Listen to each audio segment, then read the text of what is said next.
Welcome to South Asia. This is Reddy, your presenter at South Asia Maps.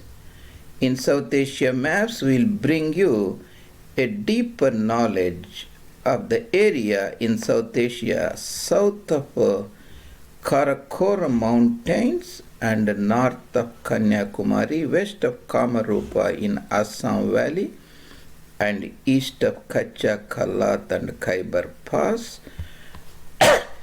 Today's topic of discussion is Treaty of Purandhar. The Treaty of Purandhar is the topic of discussion today. Treaty of Purandhar was signed in 1665, and we will discuss about the events surrounding the signing of the treaty, signatories of the treaty, and its serious implications, its long-term implications in the history, culture, heritage of South Asia. Excuse me. There were two important kingdoms in Deccan, Bijapuri kingdom, the Adil Shahi kingdom and Qutub Shahi kingdom. When Aurangzeb was appointed as viceroy of Mughal Subhas in Deccan second time. First time he was appointed in 1636 after partition treaty. Second time he was appointed in 1650s, and at that time he fought and tried to annex these two kingdoms, whereas in 1657 his father, reigning emperor Badshah of Mughal Shah Jahan, fell severely ill. That was in 1657 October or so. He stopped the waging the war against Bijapur and Golconda and decided to contest the battle for the throne and went to North India. At the same time, the ruler of the Adil Shahi kingdom is a very old person, Muhammad Adil Shah, Ali Adil Shah, and Shivaji started rising, and as a small Jagirdar nominally under the control or vassalage of Bijapuris, his father Shah, who was also a prominent general in Bijapur court, but he lived in his Jagir and estate in the Bangalore Kolar Plateau area as a virtual ruler at Bangalore. Shivaji from Pune started building his empire and his kingdom, and after Aurangzeb left for contesting the throne to North India in 57, and he declared himself won the battle of succession and became an emperor in June 1658 after defeating Dara's forces, and within a couple of months, 59 November, Shivaji has a major encounter with Afzal Khan, the major general of Bijapur Sultan, at Battle of Pratapgarh, and he defeated him. That means the formal establishment of the Maratha kingdom in South India. That was rattled Aurangzeb very much, and before that he thought Shivaji is just a small Jagirdar or Jamindar and trying to ride the surrounding territory. He sent his maternal uncle Shahista Khan, who was also younger brother of his mother Mumtaz Mahal. And Shahista Khan was defeated and disgraced and sent in 1663. He barely escaped with his life, and as a punishment, and Aurangzeb transferred him to Bengal and put him as Subedar there. And that within next few months, in 1664, Shivaji made a daring attack on Surat, raided the Surat and extracted lot of money because the Mughals were attacking his territory, and he said he cannot force his people to pay more taxes to defend his domain. So he raided and got it. That also rattled. That was the first time a local ruler raiding the richest city of Mughal emperors. The southern Deccani rulers, Bijapuris, Golcondas, never waged a offensive war on Mughals. They always waged a defensive war. And Shivaji went, and the port city of Surat was under the Nazrana of Begum Shahiba Shahazdara Jaharara Begum, the eldest daughter of Shah Jahan. That means all the income coming from the port city, the taxes there, and so on, the tolls were given to Jaharara Begum as a gift by Shah Jahan. That was a great humiliation. So Shivaji, Aurangzeb sent a prominent general, Jai Singh of Mirza, as a governor of Deccan. And Jai Singh was a prominent general. He served Shah Jahan also, and he started conquering lot of forts in that area against Shivaji. And Shivaji felt this time he is fighting, he is a very different person.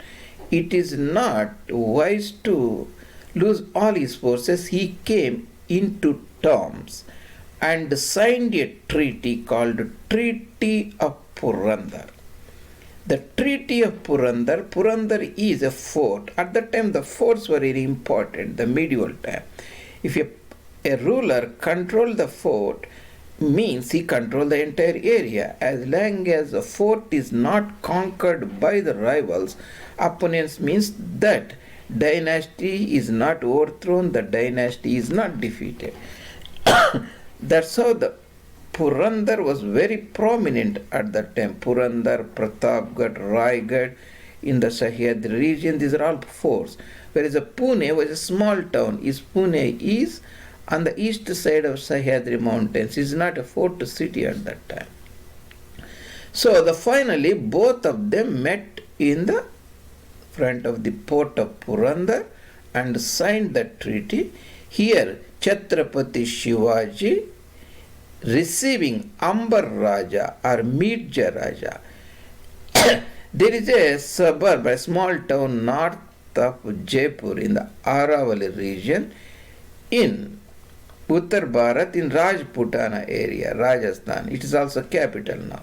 The principality or kingdom of Jaipur is also called Kingdom of Ambar or Amer.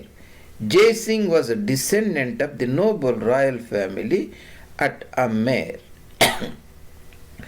And he is also called Mirja Raja, the title. So here Mirja Raja Jai Singh being received by Aurangzeb in the court, and he signed a treaty.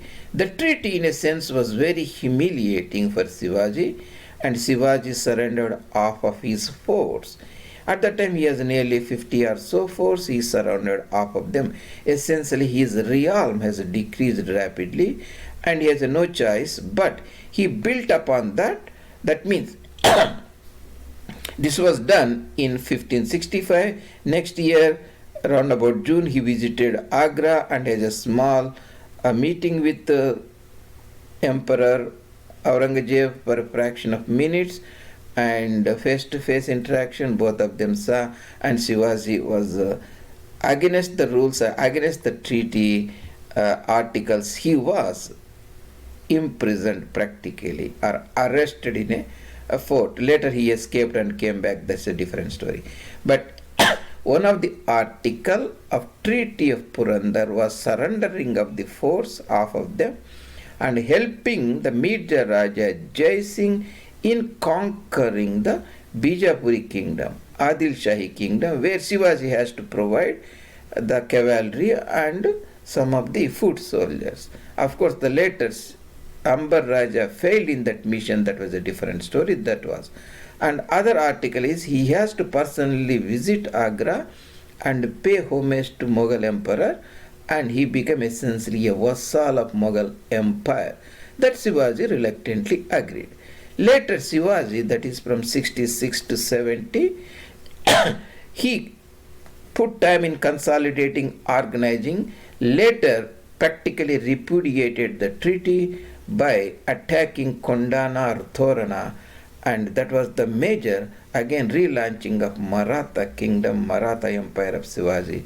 That is a different story.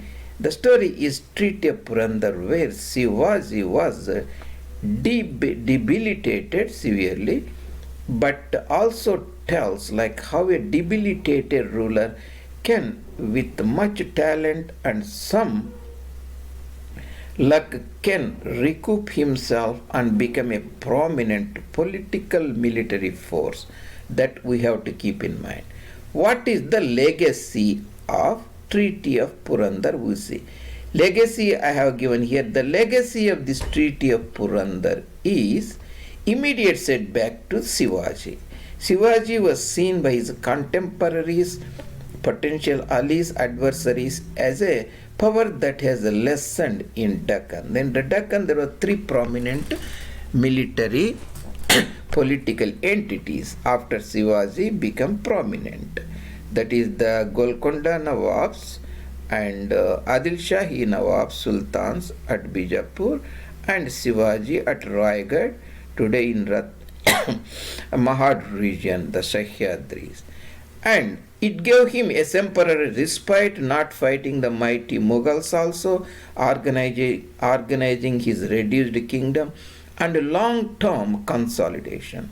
Shivaji also visited Agra and has a first-hand inkling of the Mughal Empire and all those areas. And after his escape from Agra, Shivaji shot into very prominence. From there onwards, the battle in the entire South Asia, south of the Khyber, was essentially two people. Like Aurangzeb, the Mughal emperor, the mighty emperor, controlled nearly 15 subas or so, and Shivaji's territory is very small. If you put Aurangzeb's territory from the Khyber, like Kabul and Punjab and all those provinces, and south, Aurangabad and Khandesh and Bidar and Berar, Shivaji territory may be even 5% or something less than that. But in spite of that, it was one among the two prominent political military leaders of that time, Aurangzeb and Shivaji.